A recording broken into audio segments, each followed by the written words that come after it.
First off, huge congrats. I just like ate the series up. I watched all the episodes already. Just y'all are so wonderful in it. So just big congrats. Thank Oh my gosh, Natalie and Melissa, you play mother and daughter. And at first, Sam's a little hesitant for Kate to learn more about her father, but through Kate's passion for cars, Sam sees the value and beauty of letting, Kate connect with her father through their shared love. Can you both talk about working together and building a rich history between the two of them and kind of having the chance to portray a really like healthy, beautiful mother-daughter relationship that is, of course, complex, but full of so much support and acceptance. I mean, I think well, to with Nat and I, like we met and like we didn't have to do any like bonding exercises or anything like that. Like we really did just immediately hit it off, and that was very helpful because a lot of us were cast without having like met each other, or had any chemistry read or some had chemistry reads or anything, and casting really like killed it and saw the vision and it was executed perfectly. But we hit it off, and I think in terms of like the on-screen dynamic, I think that, Sam had Caitlin and Zach when she was 17. So like now that they're 16, I think that they're very close in age, and there's a lot of like I think maybe like Samantha finished growing up with like the kids as kids, and I think the closest in age almost sometimes made us feel like sisters a little bit.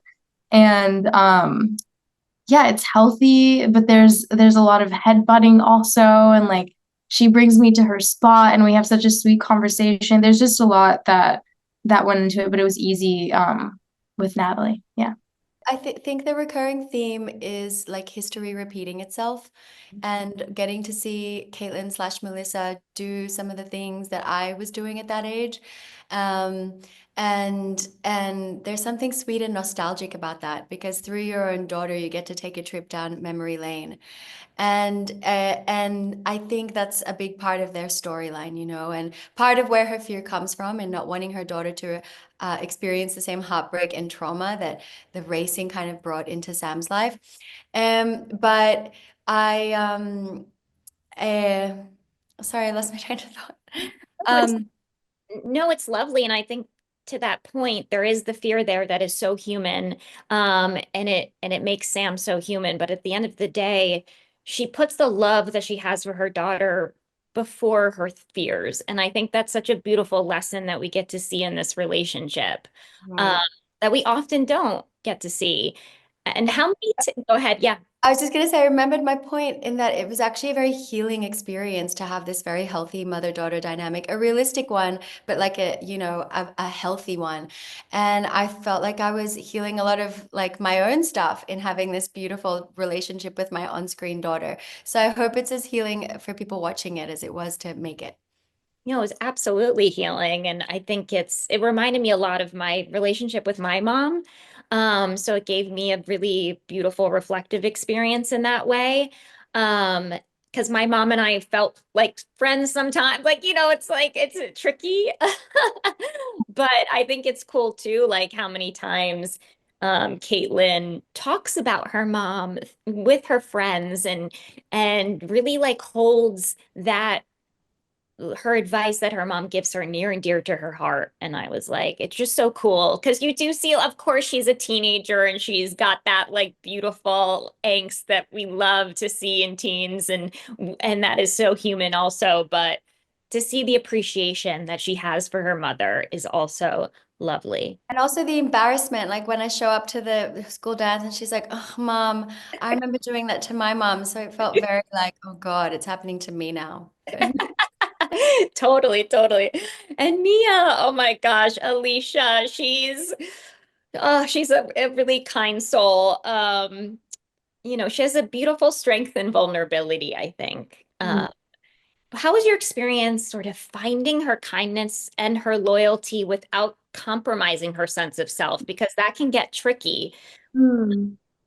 Yeah, it's interesting. I think she definitely does fall into that category of kind of being comfortable playing by somebody else's rules. And I do think that she is very forgiving and kind of puts a lot of people's needs before her own, and that's for sure. But I also think she has this strong sense of self. I think she's got really high self-esteem. I think she's naturally very independent, and I think all of those things really do come from a place of confidence within her. And finding that was such an amazing challenge for me, because it's also something that I like want to work on in my own life. So it was an amazing learning experience as well, being able to kind of find that strength in that vulnerability through another character, and feel close to her in that way, and then closer to myself afterwards. It was, yeah, healing. It's so true. And the more that I think about it as well, like all three of your characters are beautiful representations of the power of being kind, um, and not losing that kindness while also having a strong sense of self, and kind of having the two coexist, and that they can coexist. We can put up boundaries, but also be kind to others, and like how it's hard sometimes, but it's part of life is figuring that out. I'd love to finish with a few questions for everyone. We call the segment Sweet and Sour because cherry picks. So in honor of Sam moving back home, in everyone's opinions, what's the sweetest or sourest, I have a hard time saying that word, part about returning to your hometown?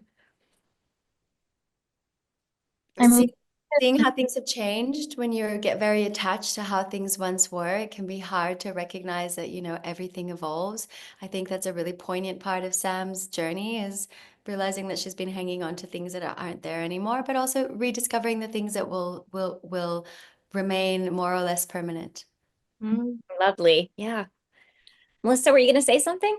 oh, I just in terms of sweetness, I think just like visiting family that you wouldn't see otherwise, like that's always just really nice because it's a good antidote to the pain of seeing things change after you've left it for a while. Right, right. Mia? It's interesting, like going back home after, if you've been away for something from something for so long, you naturally grow and change so much. And then when you go back, it's as though you have this mirror sort of like reflecting your past self to you. And you have to kind of come to terms with whether or not it's a good thing that you've changed, or that you should maybe bring back parts of that personality that you've lost along the way. And it's a really nice home base. It's also a great, and so I guess this is a sweetness, like seeing like how much you've changed and how much growth you've been through. But it can be also, sour, because sometimes things have been left behind for a reason, and you kind of have to try and mold yourself to be that old person again, even though you've changed so much, and that can be difficult.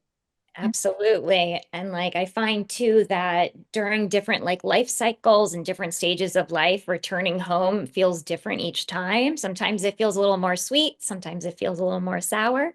Um, the series really celebrates just the joys and the heartaches of first love. What is the sweetest feeling when falling in love for the first time? It's just warm everywhere. It just feels it's so warm. It's such a nice, incomparable feeling. Oh, yes. It's also like that feeling of being seen, that feeling of really being with somebody that might be new, but completely like, that they're looking at you, and that your best self is being reflected in their eyes, and you feel like you feel better about yourself with that person. And that's what builds such a beautiful partnership, and what like love is all about. And it's such an amazing feeling. Mm-hmm.